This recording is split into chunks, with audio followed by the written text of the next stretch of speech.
Olá, eu sou Sérgio Martins e esse é o Veja Música. O convidado de hoje é cantor, compositor, violonista, ator e disputa com Phil Collins a figura de sujeito mais simpático do showbiz. Ele é tão importante que hoje eu fui até no cabeleireiro me aprontar para recebê-lo. Hoje eu recebo Paulo Miklos.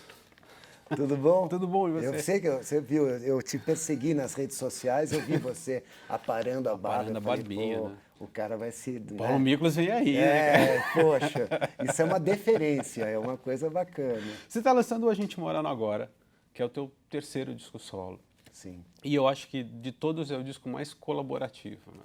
Você tem, como você estava falando, a gente estava tendo uma pré-conversa, você tem uma série de encontros aí. Como é que funcionou isso? Foi uma reunião, por exemplo, você teve o Marcos Preto como diretor artístico. Foram pessoas que o Marcos foi sugerindo ou pessoas com quem você já gostaria de ter trabalhado?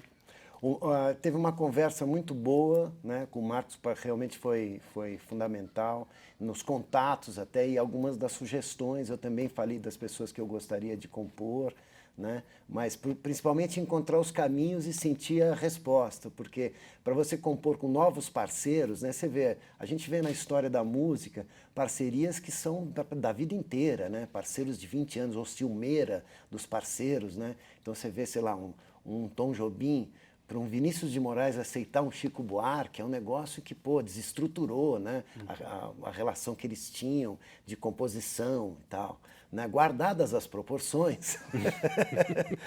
Essa coisa da parceria é uma coisa muito mágica, assim, de link, né, de dar certo, da liga, né? De você encontrar e ter satisfação, chegar a um resultado satisfatório, que os dois gostem, e encontrar uma linguagem comum. Tudo isso é uma coisa de muita afinidade que você vai buscar. Então é interessante você conseguir isso hoje de uma maneira meio instantânea, no desejo, investindo mais no desejo do parceiro em potencial, topar a parceria e tal. E nesse sentido teve encontros fabulosos, né? Eu fiz música por WhatsApp, por e-mail, de todas as maneiras, né? Isso é muito legal, assim, fora o presencial mesmo, da gente sentar e compor, né? Com quem você sentou? Por exemplo, eu sentei com o Emicida, né? E mostrei para ele a minha ideia da música. Olha, eu tenho essa música aqui, ela tem um ritmo afro-baiano, ijexá, né? É um ritmo diferente, o que você acha? A gente podia fazer um flow, uma coisa, mas o meu negócio é mais canção, com uma coisa melódica, como é que a gente vai achar um ponto comum? Tal. De cara ele já se ligou no ritmo, na ideia, da canção tal, e começou a escrever uma série de coisas, mais ou menos como nós estamos aqui, ele com papel, eu mostrando, tocando juntos e tal. E ele meio que fez ali um perfil meu. Eu até pensei que ele estava mesmo me desenhando, porque ele me olhava, escrevia uma coisa, me olhava, escrevia uma coisa. Eu já estava querendo olhar no papel dele para ver o que ele estava... E aí ele fez a lei desse troço, é o resultado, né, desse nosso encontro, e da onde eu pincei o título para o álbum. A Gente Mora no Agora, é um verso do Emicida, né? E foi muito feliz. Ele fala, eu trouxe o Ontem no Peito, né? Fala um pouco da minha história, né? Essa história que já tem uma bagagem e ao mesmo tempo se renova nesse novo trabalho, nesse novo momento de carreira, né? Um novo momento de vida também, né? De vida também. Eu estou muito feliz em poder falar isso nesse disco, tratar desse assunto, até tratar daquilo que eu passei na vida pessoal, das perdas que eu tive recentes, né, de 5 anos para cá e tal. Isso, na verdade, está na escrita dos meus parceiros também, né? Então, Nando Reis, que é meu parceiro de vida, enfim, escreveu uma canção especialmente falando sobre aquilo que eu passei e uma canção sobre superação, sobre o amor, sobre a perda, sobre o luto, enfim, o que acontece depois, né? E de uma maneira tão sensível, tão bonita, que só o Nando é capaz de fazer mesmo. E, então eu tive esses encontros todos, as parcerias, mas também alguns presentes que me deram. Como eu estava te falando, eu estava escutando o anterior, o Você Feliz e Já Volto. E se eu não me engano, começou a ser gravado quando você soube que a Raquel, com quem você era casado, estava doente. Isso se reflete no disco. É um disco mais rock, é um disco mais pesado. Ele tem, uma vibração, né, de alguém que está carregando um fardo.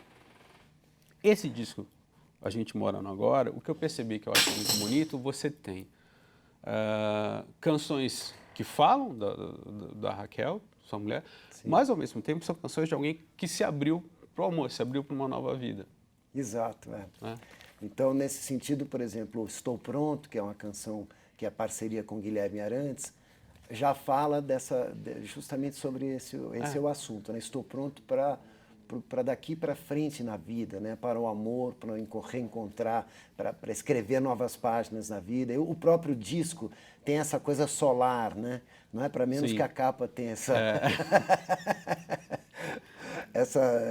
coisa bem patente na capa, assim, porque eu acho que ele é um disco autoastral. Nesse sentido, outro presente que eu ganhei foi do Tim Bernardes, a canção Eu Vou, né, que fala justamente isso: não vou mais aturar baixo astral na minha vida, não vou mais carregar o peso e a dor que não é minha. Fala de uma superação, de poder, de entender aquilo que é nosso, como superar suas próprias dificuldades, mas também não arrastar com você o mundo nas costas, né? E uma carga extra que a gente muitas vezes leva e tal. Então são canções que na verdade me ajudam, são minha trilha sonora, mas que eu acredito que são trilha sonora de todos nós. Que todo mundo, qualquer pessoa já lidou com uma perda e se reconhece. Eu acho muito bonito na Estou Pronto, é quando a letra fala: eu não me esqueço do que eu vivi. Que eu acho talvez uma das melhores declarações de amor que você poderia fazer para Raquel, mas ao mesmo tempo a letra também fala muito sobre o teu relacionamento atual. Sim. E eu acho isso muito legal. Pois é. É bacana, é interessante que eu conversei com o Guilherme para você ver como essa coisa do sentido, do entendimento, né? Da emoção que está embutida ali, que está contida lá, como é importante. O Guilherme ele ficou muito sentido em entender os versos. E aí compôs uma melodia maravilhosa que tem um momento que tem uma explosão na harmonia. Só o Guilherme é capaz de fazer um tecido harmônico ali. Chega uma hora que estou vivo, a melodia vai para um lugar que você fala, né? Tira o ar da gente, assim. E realmente é uma coisa de um talento fabuloso. E depois ele me disse, quando eu soube da história, tal, aquilo me tocou de uma tal forma que eu fui procurar traduzir aquilo de alguma forma, e aí surgiu a canção. Eu acho que esse tipo de encontro em que a gente cria juntos e essa troca com os parceiros é que é a coisa mais fantástica, né? Quando você troca essa energia, tem o olhar do parceiro em relação a você e em relação àquilo que você está querendo trazer como tema, né? E aí essas coisas acabam desembocando numa terceira coisa que você nunca faria com outra pessoa ou não faria sozinho, mas está naquela química, né? O Deixar de Ser Alguém é um frevo que você fez com o Arnaldo Antunes. Sim. Né? Que são dois caras completamente urbanos fazendo frevo. Como é que isso funciona, né? Olha, foi interessante. Eu fui visitar o Arnaldo e aí eu vi algumas coisas que ele escreveu e levei algumas coisas que eu escrevi também. E essa letra é praticamente inteira minha, já escrita, né? Embora ela tenha muito a cara do Arnaldo. E chega uma hora que a gente tem essa simbiose maluca, né? E aí o Arnaldo, o que ele fez? Ele no último verso ele falou, mas espera aí, nesse final podia ser deixar de ser alguém. Originalmente não era assim. Eu falei, poxa, não só podia ser, como é o título da música, né? Porque resume a ideia toda da canção. Então vamos fazer um frevo. Foi assim, vamos, como é que seria? Eu já comecei no violão, e aí fizemos o frevo, e aí acabamos convidando, isso, ideia do Pupilo, que conhece também, por isso o Pupilo é o produtor desse disco, né? Para poder realizar esse meu grande sonho de poder ter essa riqueza do Brasil contida aí, né, transpassando esse disco todo. O mestre Duda, que é um É um dos grandes maestros do frevo. um dos maiores maestros do frevo, que hoje está com 80, na casa dos 80 anos, né? É um patrimônio nacional. Escreveu esse arranjo, né? E os músicos lá de Olinda, do Pernambuco, que tocaram essa música, porque tem mais uma coisa, só eles conseguem tocar com esse sabor, dessa maneira, o frevo, né? Então é uma faixa muito especial, que dois malucos aqui de São Paulo realizaram o sonho de fazer um frevo autenticamente pernambucano. Agora, você acha que esse teu background como titã também facilita o discurso com todas as gerações? Porque eu acho que das bandas dos anos 80, os Titãs eu acho que foi quem melhor conversou com todos os tipos de público. Sei lá, vocês rivalizaram em popularidade talvez somente com a Legião Urbana, que já tinha um discurso mais politizado e mais rock.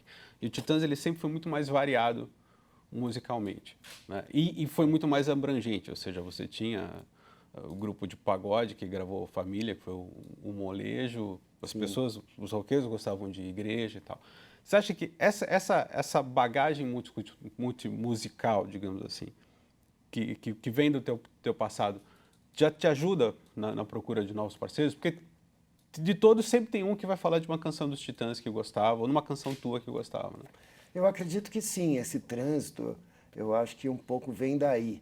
E um pouco da minha característica, essa diversidade me representa, sabe? Eu sou, na essência, o meu DNA é esse. Como brasileiro, que cresceu ouvindo o tropicalismo, entendeu? E essa geração fantástica dos festivais, né? Eu tinha 8 anos quando tinha os festivais da Record. Então eu me lembro nitidamente, em casa, as pessoas torcendo, ouvindo a música do Paulinho da Viola, Sinal Fechado. Isso me marcou muito, assim, as pessoas falando, olha que espantoso, como é que o cara faz uma canção e a canção é uma conversa no sinal fechado e tal. Então, essa possibilidade da canção ser uma coisa que movimenta as pessoas, a discussão das pessoas, né? E isso para mim sempre foi de cara uma coisa assim que marcou muito. E aí, na adolescência, entrou o rock and roll e eu comecei a ouvir Led Zeppelin. E na época a gente tinha os discos, eram difíceis, eram importados. Sim. E a gente ia na casa olha, o meu vizinho tem os discos. E a gente se reunia, uma galera no quarto, na sala, enquanto o pai não estava, para ouvir um disco né? Do Gênesis, sei lá, um disco maluco, uma coisa assim, né? Então eu curti o começo dos Mutantes, né? Eu tinha um pôster da Rita no meu armário, assim, eu vi a Rita ali, as Cilibrinas, começo da carreira da Rita, depois dos Mutantes e tal. Isso tudo muito adolescente, assim. Então as coisas meio que se misturaram, né? E essa linguagem da música internacional, do rock and roll, misturado sempre com os elementos da música popular brasileira, né? E aí, a partir daí, então, eu fui ouvir os clássicos da música brasileira, muito interessado em conhecer Noel, enfim, né? Orlando Silva, ouvir os grandes cantores e tudo mais. Então, essa bagagem toda e uma curiosidade grande, né? Eu acho que é o que movimenta e o que forma a gente, né? Aliás, você fez um show cantando Noel Rosa, né? Fiz um show. Em branco e preto.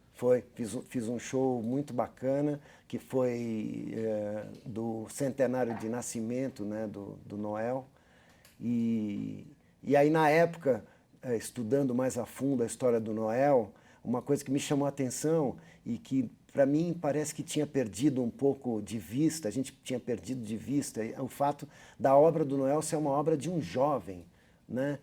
O Noel morreu com 26 anos. Sim. Então, é uma obra muito jovem, é de um cara, né? Tudo que ele compôs, ele tem 10 anos riquíssimos, dos 16 aos 26, ele compôs sucessos. E fez mais de 300 músicas. E são todas sucessos, né? De rádio, estrondoso no Brasil e tudo mais, né? E no entanto, aí eu fiz uma comparação, porque na época em que eu estava fazendo o show, tinha uma exposição em Londres de fotos todos os roqueiros que morreram com 27 anos. Né? Então, Janis Joplin, era uma exposição, era Forever 27, sim, sei lá, uma coisa assim. Né? E eu falei, mas poxa, o Noel tinha 26. A obra do Noel é comparada a esse mesmo período de explosão de vida, de vigor da juventude, né, do samba do Noel, revolucionário como é até hoje, né, e como transformou a música brasileira, né. Então eu montei esse show e esse show ganhou inclusive um documentário que passa por aí, e chama-se A Alma Roqueira de Noel. Justamente por causa dessa brincadeira, dessa comparação que eu fiz com os roqueiros, né, Janis Joplin, Jimi Hendrix, né, Jim Morrison, até Kurt Cobain, né? Tem uma série de artistas importantes do cenário do rock and roll e tudo que morreram com 27. Né? Por falar em composição, é curioso, eu estava dando uma olhada na discografia dos Titãs e, por exemplo, no primeiro disco só tem 2 músicas tuas, que é Pule Seu Interesse.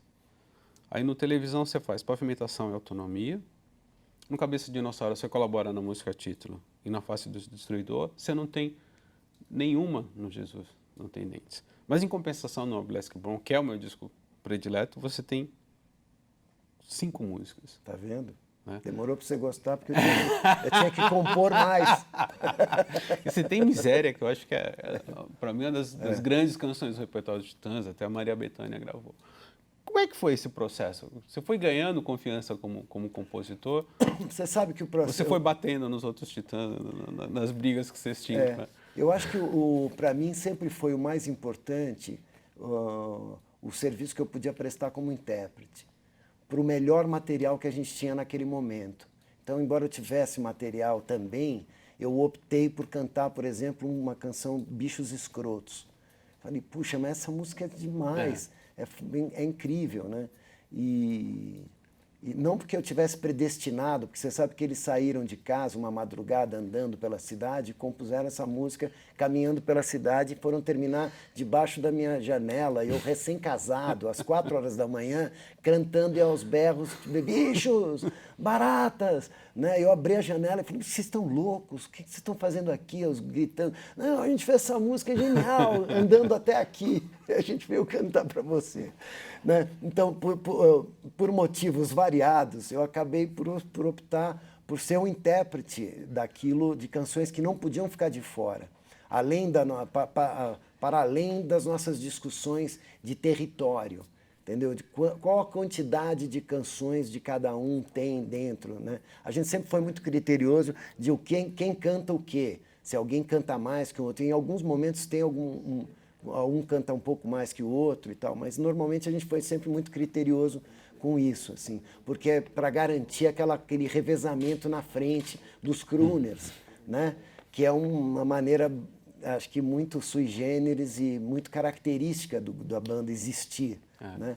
Mas na parte, eu acho, do material mesmo, da qualidade, eu acho que esse critério não vale, porque o que é mais interessante é você fazer o melhor. Então, nesse sentido, eu sempre me dispus a seguir essa orientação. Né?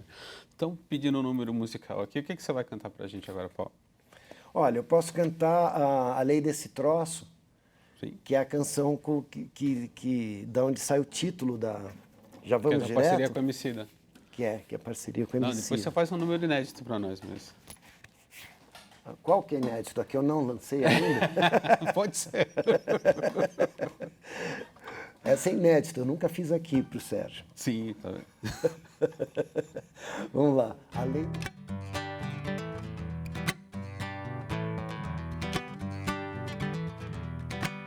Trouxe ontem no peito, terra e sapato, em cada passo, do jeito que eu posso, a fonte do jeito, as coisas que eu faço, puro e descalço, é a lei desse troço.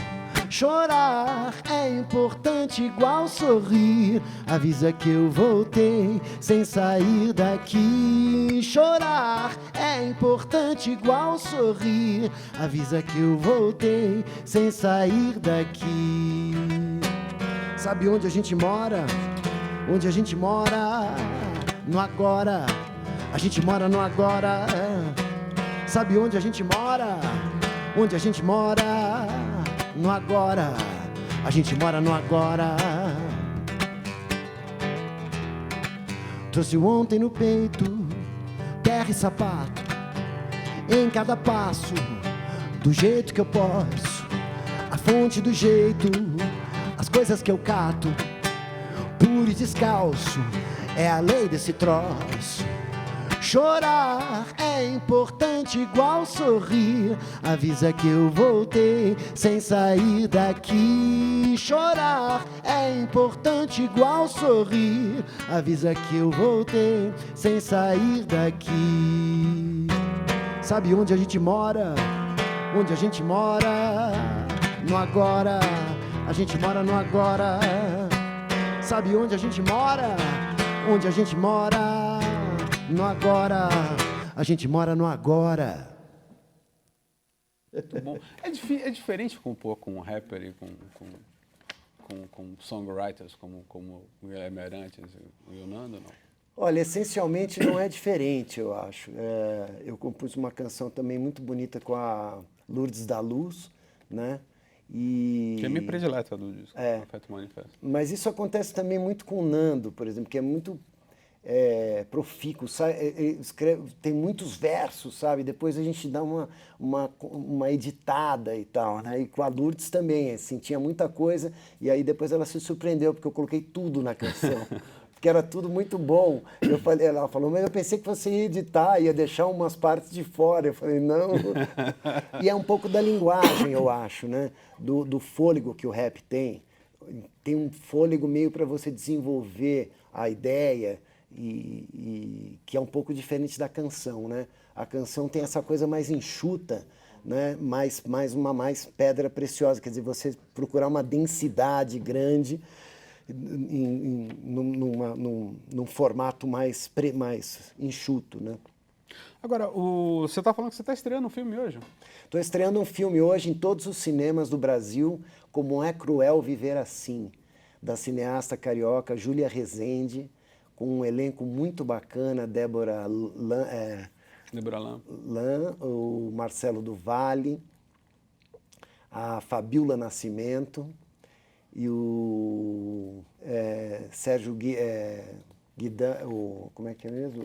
Bom, enfim, já vou lembrar. Essa coisa de você não ter o... O que você interpreta no filme? Eu sou um bandido, né? Não sei por que sempre me escolhe. Eu com esse perfil... De Rodolfo Valentino. Angelical. E esses caras sempre me... Na verdade, eu faço um treinamento para os quatro,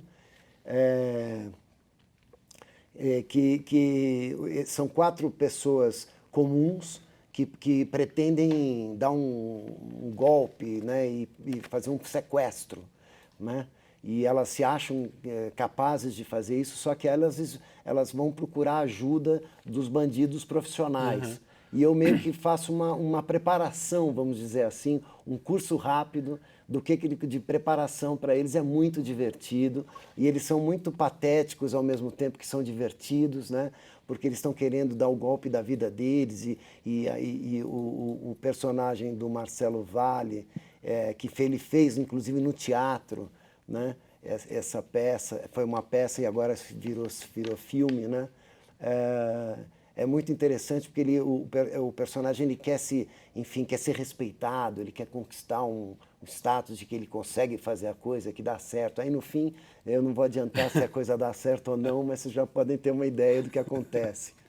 Para mim, um dos melhores papéis que você fez foi do Malandragem do Estômago. Ah, é. O personagem chama-se Etc. Etc, isso. Foi uma coisa muito bacana, né? Esse filme é muito precioso, assim. E foi uma participação, né?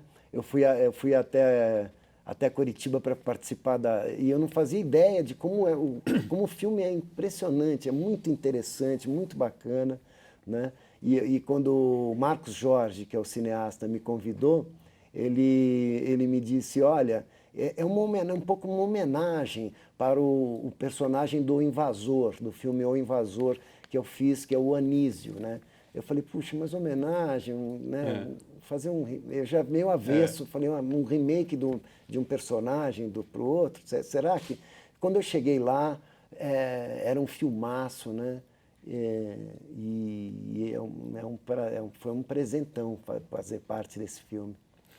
Eu acho incrível, né, não sei quem assistiu, mas é um banquete e o João Jorge, né, que é o ator, que vai te oferecer o vinho e fala que o vinho tem aroma de mijo de cachorro, e você quase bate nele, né? É um gourmetizado tão É, sofisticado que ele quase apanha, né? aí você faz, traz a Maria Louca aí, que é a aguardente É da muito prisão. divertido, né? E ele é um talento Ele é. incrível, né?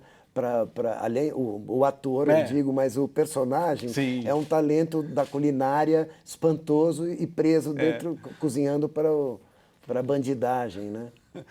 O, você, você já falou isso em várias entrevistas, você teve problemas com dependência química e você interpretou um dependente químico, que foi o Chet Baker no teatro. O que você traz da tua experiência, né, para um personagem como o Chet Baker, que acabou morrendo, inclusive?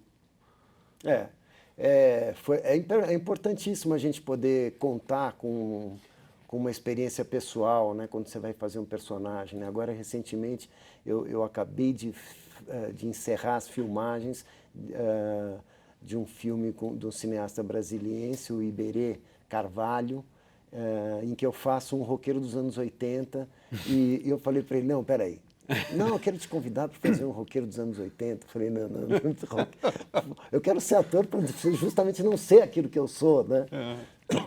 Mas, não, vamos que eu vou te explicar tudo e você vai ver que é uma coisa... E realmente foi uma experiência muito interessante.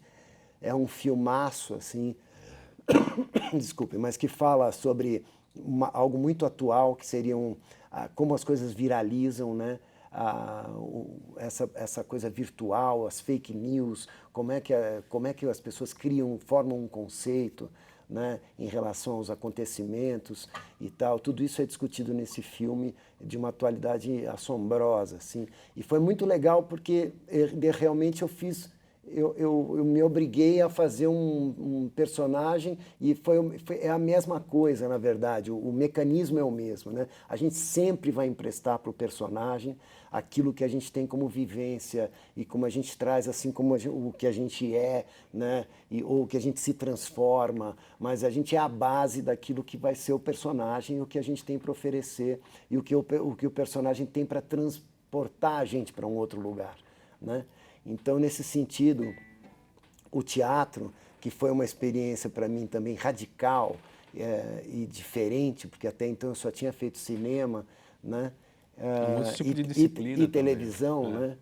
O teatro é muito mágico, realmente é uma realização tremenda, artística, assim, porque somou aquilo que eu sempre fiz na minha vida, que foi encarar o público de frente, né? Respirar junto com uma plateia. Foi o que eu fiz sempre na música, né? E de repente eu estava sem o meu instrumento. O que eu ia tocar era teatro, né? E as pessoas iam assistir a peça e falavam, não, ele toca sopros, né? Ele toca saxofone, flauta, o trompete, ele deve tirar de letra, né? Não é bem Tô assim. lisa. Primeiro que não é bem assim. E segundo, nós estamos falando de Chet Baker, um dos maiores trompetistas da É. história toda do jazz, enfim. Realmente o problema da peça e todo é se ele vai tocar ou não vai tocar, e os personagens todos que estão envolvidos na trama ali se perguntam isso, e essa é a grande questão, né? Artisticamente, se ele vai sobreviver, enfim, a uma crise grande que ele vive, de dependência física, de alcoolismo principalmente, né? E então é uma coisa que é uma experiência que eu passei. Eu sou como é que se fala? Eu não bebo há mais de 13 anos já, né? Não fumo, fumei muito também. E eu só como chocolate e tomo café. Eu não consigo me livrar disso. É uma boa causa. Bom, chegamos ao final do Veja Música. Eu queria agradecer ao Paulo, que é para mim, uma Agora das... eu queria confessar todos os meus vícios. É, então por isso mesmo, é que você está passando 2 horas da tarde, a gente não pode falar essas coisas. Ah, é. Eu queria pedir um número de encerramento. Vamos fazer a canção que o Nando me deu.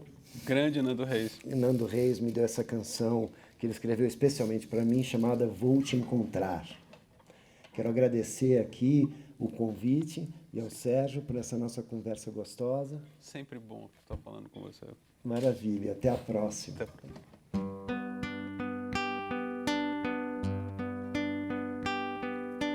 Olha, eu fiquei aqui, perto, nunca te esqueci. Forte, com a cabeça no lugar, livre, livre para amar.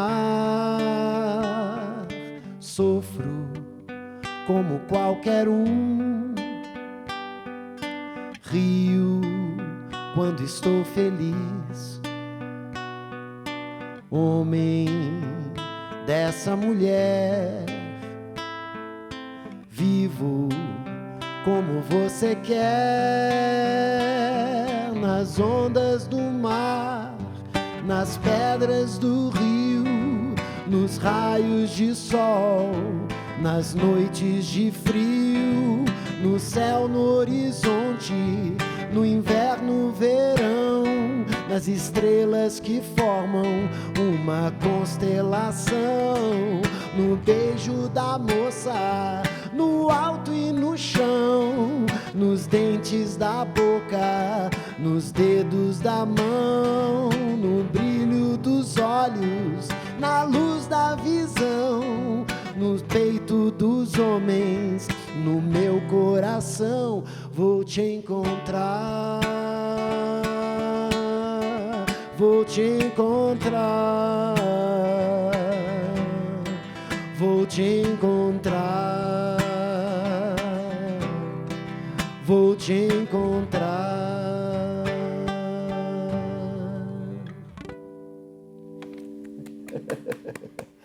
Obrigado. Obrigado.